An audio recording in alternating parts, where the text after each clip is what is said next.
Hello everyone, welcome to geopolitics.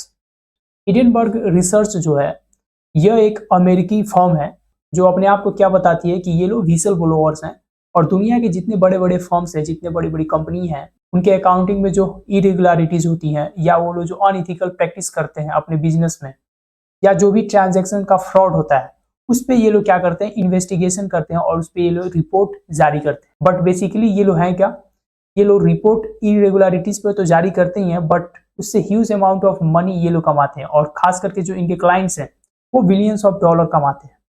Hindenburg क्या करता है कि 10 अगस्त को एक ट्वीट करता है और एक ट्वीट में ये बताता है कि something big soon in India, मतलब कुछ बड़ा होने वाला है इंडिया पर। और इस बात को लेके जितने सारे इंडियन इन्वेस्टर्स हैं वो स्पेकुलेट करने लगते हैं कि आखिर में कौन ऐसी कंपनी है जिसमें फिर से फ्रॉड हुआ है। क्योंकि पिछली बार याद होगा कि इनका जो रिपोर्ट आया था अडानी को लेके, उसकी वजह से जो इंडियन मार्केट था वो क्रैश हो गया था। इस बार इनका क्या रिपोर्ट है, तो ये जो रिपोर्ट इन्होंने दिया है वो भी पिछली वाला जो रिपोर्ट है अडानी का उसी से लिंक्ड है। तो इनका ये रिपोर्ट पढ़ सकते हो कि documents reveal SEBI chairperson had a stake in obscure offshore entities used in Adani money siphoning scandal. मतलब कहने का अर्थ ये है कि जो इन्होंने सेल कंपनीज बताई थी उसमें क्या है, उसमें भी इनका स्टेक है और उसी की वजह से जो इन्वेस्टिगेशन है वो रुका हुआ है। सेबी के चीफ का कहना यह है कि शो कॉज नोटिस भेजने की वजह से वो लोग नए नए बहाने लेके आ रहे हैं। तो यहाँ पे आप पढ़ सकते हैं कि जो भी इनकी कंसल्टिंग कंपनीज थी वो कंपनीज तब इन्होंने सेटअप किया था जब ये सिंगापुर में रहती थी। Then she was not a member of SEBI, तब वो सेबी में काम नहीं करती थी। तब इन्होंने क्या किया था, दो कंसल्टिंग जो कंपनीज है उनको सेटअप किया था, एक इंडिया में किया था और एक सिंगापुर में किया था। बट जैसे सेबी में उनका अपॉइंटमेंट हुआ तो जो भी कंपनीज था इनके नाम पे वो क्या हो गया, डोरमेंट हो गया।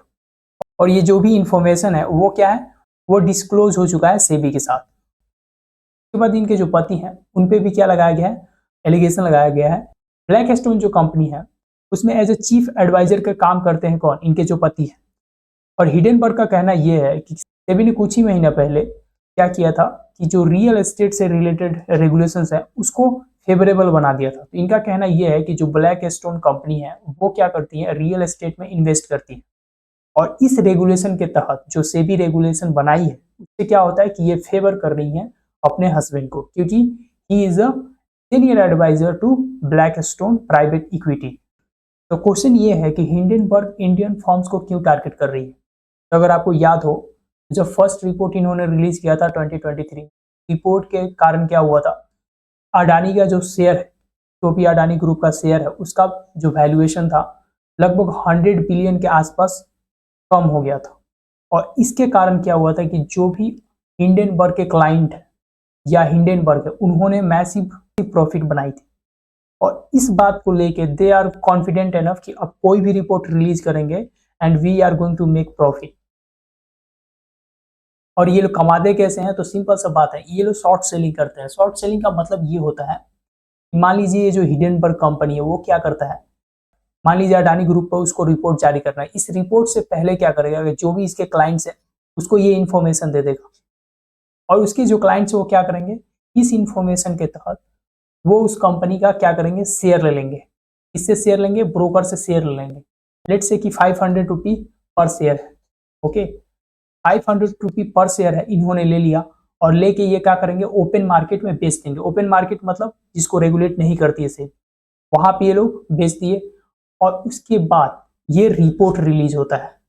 जैसे ये रिपोर्ट रिलीज होता है, जो भी इसके स्टेक होल्डर्स हैं और जो भी इन्वेस्टर्स हैं वो क्या होंगे, पैनिक हो जाएंगे कि नहीं ये कंपनी फ्रॉड है, यहाँ पे फ्रॉड हो रहा है, तो फ्यूचर में क्या होगा, हम लॉस कर सकते हैं। इसकी वजह से ये लोग क्या करते हैं, अपना शेयर बेचना शुरू करते हैं। अब जैसे ये लोग शेयर बेचना शुरू करते हैं उसका प्राइस क्या होता है, गिर जाता है।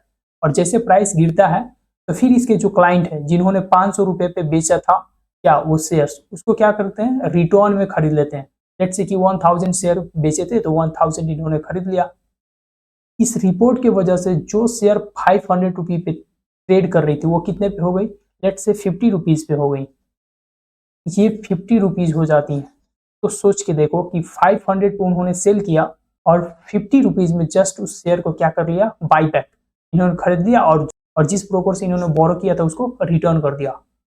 एक रिपोर्ट के कारण how much money they made, you can calculate. इतना ज्यादा ये लोग मनी कमाते हैं और इनके जो क्लाइंट्स हैं वो रातों रात क्या हो जाते हैं, बिलियनर हो जाते हैं। और आप यहाँ पे देख सकते हो कि इन्होंने जब अडानी पे इन्होंने ये रिपोर्ट लाया था उसके वजह से इन्होंने 4.1 मिलियन डॉलर के आसपास कमाया था। तो ये तो मतलब बताया गया है। बाकी जो इनके क्लाइंट्स हैं उन्होंने कितना मनी बनाया होगा, इट इज नॉट क्लियर।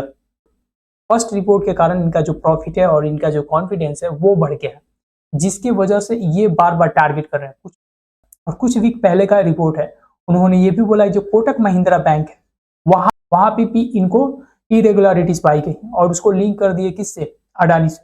और ये जो सेबी का इन्वेस्टिगेशन है ये बताता है कि जो हिडनबर्ग है उन्होंने क्या किया था, इस रिपोर्ट को रिलीज करने से पहले जो इन्फॉर्मेशन था वो शेयर किया था अपने क्लाइंट्स के साथ, और उस क्लाइंट्स ने ह्यूज मनी बनाए during the Indian market crash. और ये बहुत इंपॉर्टेंट है कि इनके जो इतने सारे रिपोर्ट्स आ रहे हैं उस पर क्वेश्चन मार्क लगाया जाए और इंडियन जो इन्वेस्टर्स हैं उनमें पैनिकनेस नहीं होना चाहिए। Basically they are doing because they want to make money, that's why they are targeting Indian firms. और खास करके जो हमारे यहाँ का पॉलिटिक्स है वो भी इसको बढ़ावा देता है, क्योंकि अगर अपोजिशन पार्टी को देखो तो बार बार क्वेश्चन लगाते रहते हैं अडानी अडानी अडानी। सवाल ये है कि Adani is working, that's why they are making money, मतलब कोई ना कोई तो रीच होगा। तो आप यहाँ पे ये भी देख सकते हो कि जब इन्होंने ये रिपोर्ट दिया था जहाँ पे इन्होंने एलिगेशन लगाए थे कि सेल कंपनीज का जो मनी सैफनिंग हो रहा है, तो वहां पे यूएस ने भी बोला था कि जो इनका रिपोर्ट है वो रेलिवेंट नहीं है। और जुलाई में सुप्रीम कोर्ट ने ये भी बोल दिया कि हिंडनबर्ग का एलिगेशंस है वो सेबी के जुरिडिक्शन में आता है और सेबी शुड इन्वेस्टिगेट इट, और उन्होंने इस पे कोई भी सुनाई करने से मना कर दिया। इससे आप अंदाजा लगा सकते हो कि हिंडनबर्ग जो है वो लोग जानबूझ के क्या कर रहे हैं, इस सेबी की चीफ पे आरोप लगा रहे हैं ताकि लोगों को ये विश्वास हो जाए जो इन्वेस्टिगेशन है वो क्या है, फॉल्स है। और इसके बाद क्या हो, फिर से एक पैनिकनेस क्रिएट हो और जो भी इन्वेस्टर्स हैं, जो भी शेयर होल्डर हैं, वो क्या करें, शेयर को फिर से बेचें ताकि ये लोग फिर से शॉर्ट सेलिंग करके they can make a huge amount of money. But this time ऐसा लग रहा है कि इंडिया के जितने सारे इन्वेस्टर्स हैं, जो भी शेयर होल्डर्स हैं, दे आर मच अवेयर और वो लोग ऐसा नहीं करने वाले हैं। So this is it from my side, see you in the next video, thank you.